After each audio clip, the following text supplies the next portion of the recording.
Well, I wished I was in Austin. Mm-hmm. In the chili parlor bar, drinking Mad Dog margaritas and not caring where you are. But here I sit in Dublin. Mm-hmm. Just rolling cigarettes and holding back and choking back the shakes with every breath. So forgive me all my anger, forgive me all my faults. There's no need to forgive me for thinking what I thought. I loved you from the get-go, I love you till I die. And I loved you on the Spanish Steps the day you said goodbye. Hello, vinyl community. Elliot here, Lazy Dogs Records, with an album review for you. As you saw from the title, I'm going to be talking to you about the brand new reissue of Guy Clark's Dublin Blues. This album came out in 1995 on Asylum Records. It was a CD era record, so originally it did not come out with a vinyl pressing. There was one pressing about 10 years ago, a little less than 10 years ago, but on the 30th anniversary, it got a complete overhaul, retreatment, and reissue. It's remixed and remastered by the original producer engineer, which is Miles Wilkinson, a good friend of Guy Clark's. Guy co-produced it with him. Miles also did the engineering, and he did the mixing on the 30th anniversary reissue. Now, first, I will say this is on Compass Records, and unfortunately, the first vinyl I got. Now they advertised it as being on Dublin Blue vinyl, no black option. If there had been a black option, I would have taken the black vinyl option. But this isn't Dublin Blue. This is some sort of a blue gray, and this is fine.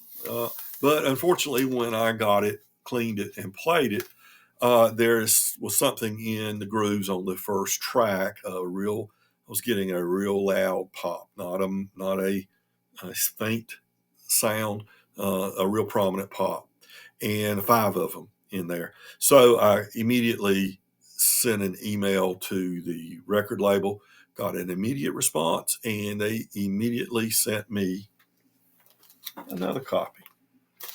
And this one is, in fact, I think, what they consider and what they'd only advertised as being for sale, a Dublin Blue copy. Uh, Unfortunately, the second copy plays a little bit noisy. It's not a dead quiet record, so I'm going to tell you that right off. It's not dead quiet, and I've cleaned it several times and played it several times to try to, you know, get the groove path in for the stylus and everything like that. So it's not a perfectly quiet record. So forewarned on that. Uh, Now, as I say, Miles Wilkinson engineered and produced it. He had some help from Daryl Scott and Verlin Thompson, who were uh, collaborators with Guy Clark for many, many years and were key players on this album when it was originally put together. 1995 recording, released in 95. I think it was actually done in summer of 94, put together. And the packaging for it comes with the same photograph, same cover as the original. No need to change what works, right? And now I would consider Guy Clark, if I use that tired old expression, to be on the Mount Rushmore of American songwriters. And so, you know, it all revolves around the stories that he writes about.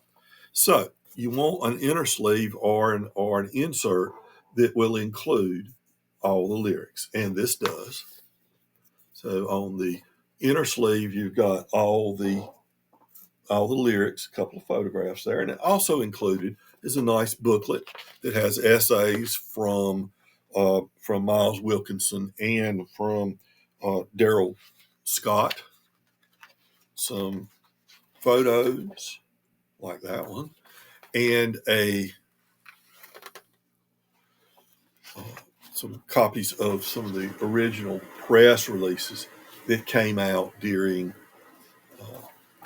his the original release of that album.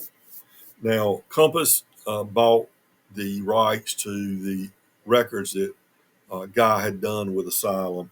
So hopefully we're going to see more of them. And I'm going to urge Compass Records to please do a black vinyl. I know black is a color, but they just seem to press better than the color variants. It seems like we have more trouble with the color variants. Maybe it's coincidence. I don't know. Maybe they should shop around for a better pressing plant. I don't know. I don't. There's no information about where this was pressed. Uh, but a couple of years ago, when they decided to do this for the 30th anniversary, unfortunately, we had lost three of the six key figures in the making of this album in 1995. Guy had died, passed away in 2016. Uh, his son, Travis, who played the fretless bass on this album, passed away the year after. And we lost Kenny Malone, the drummer and percussionist. We lost him during the pandemic. So we're really down to the core members, Wilkinson, engineering and producing, and longtime collaborators with Guy, Daryl Scott, and Verlin Thompson. So they all got together, and while Wilkinson was the mastering and the mixing person, they all contributed and worked on making sure that it sounded true to uh, what they wanted. And I think they did a really good job of doing this. This is not an album that's unfamiliar to me. I had the CD when it came out, and has been played to death on my CD player in my car. But I was so glad to get a vinyl copy because I don't play CDs in the house. I usually do, or always do vinyl here in the home. Um, Originally in the studio, they did this in at EMI Records in Nashville in their studios. Uh, I won't go into all the information and give you a lot of trivia or tidbits.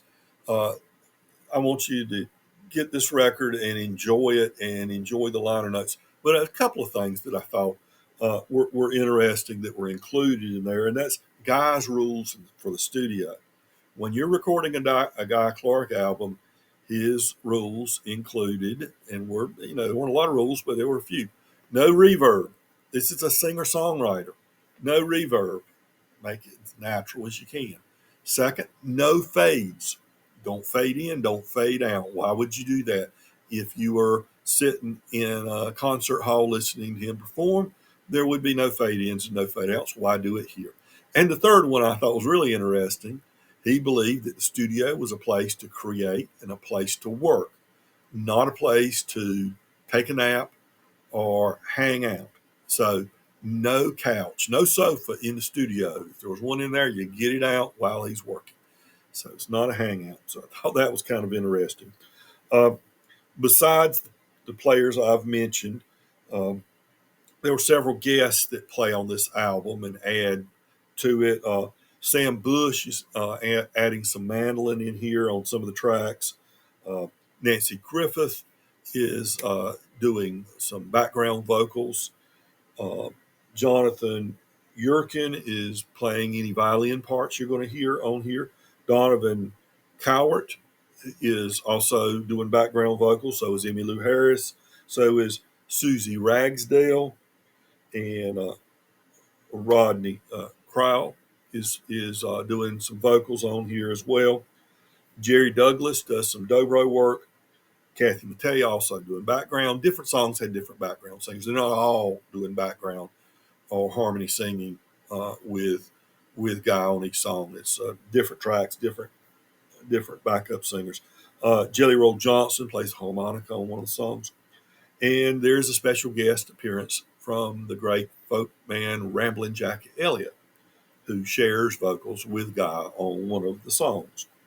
The key here on this album is the music is wonderful, but it's not.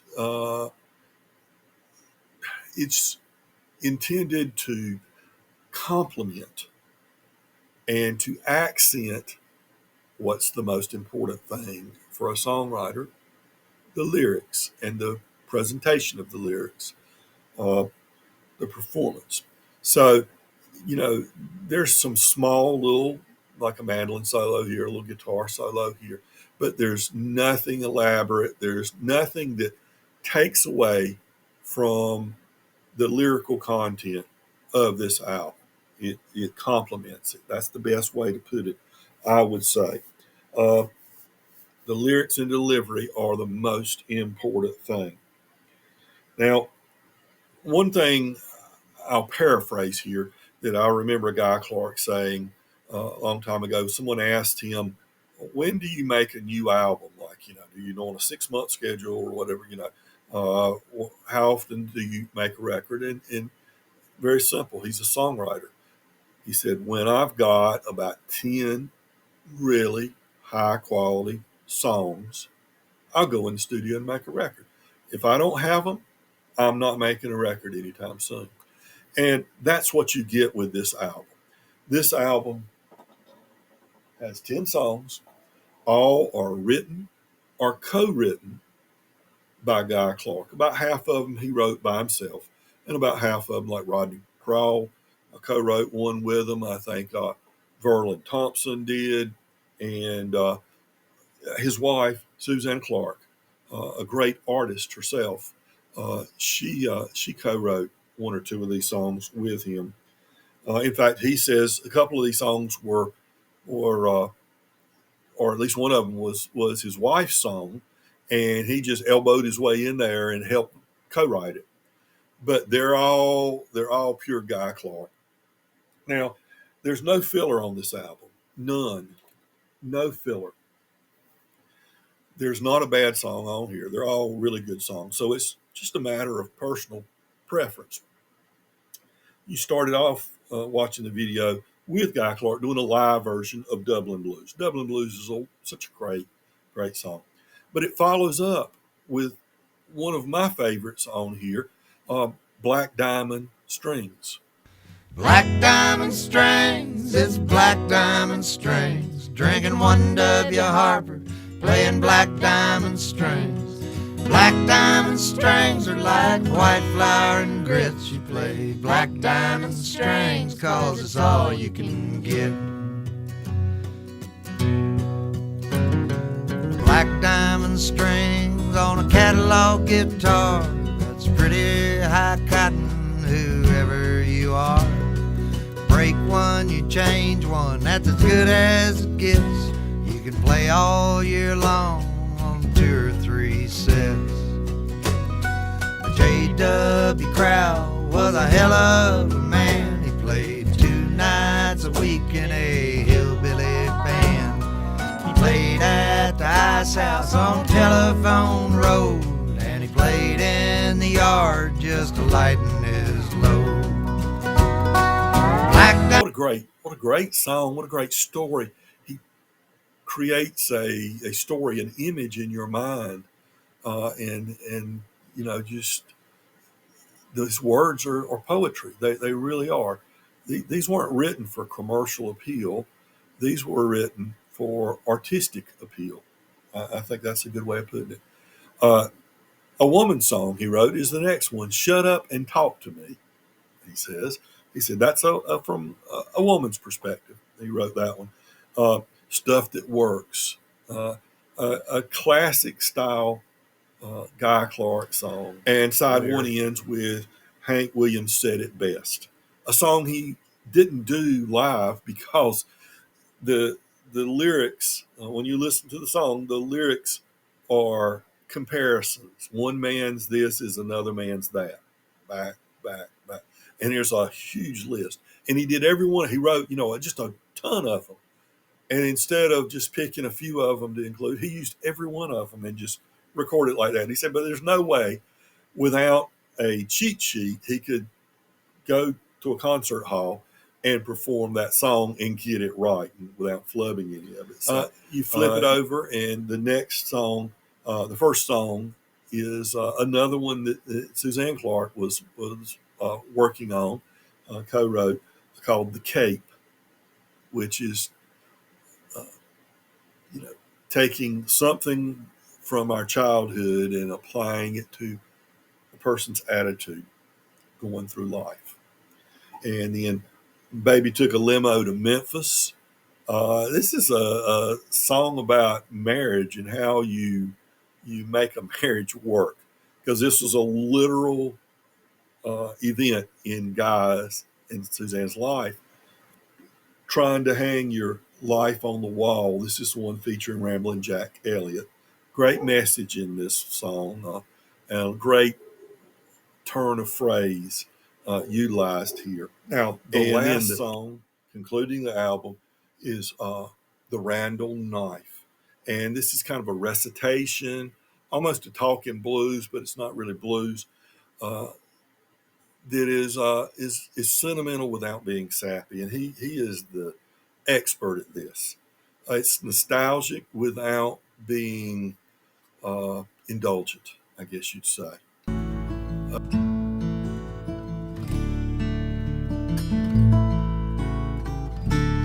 My father had a Randall knife. My mother gave it to him when he went off to World War II to save us all from ruin. Now, if you've ever held a Randall knife, you know my father well. If a better blade was ever made, it was probably forged in hell.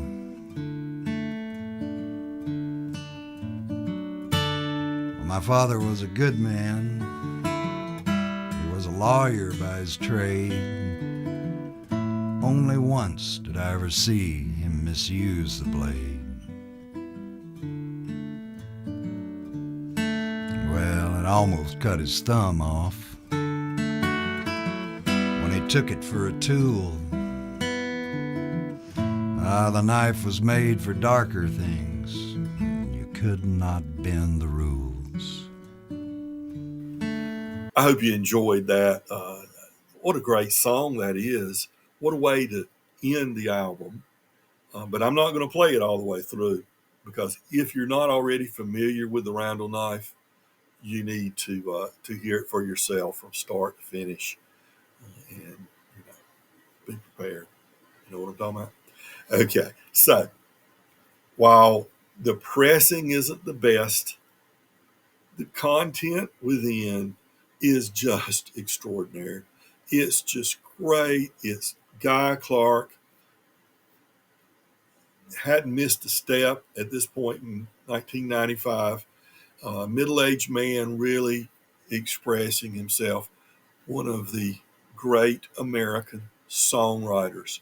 So I'd urge you to check it out. And maybe your copy will be dead silent. I hope it will. I'll talk to you later. And just remember, people, be kind to your neighbors. We're all neighbors. You got to love one another. Take care.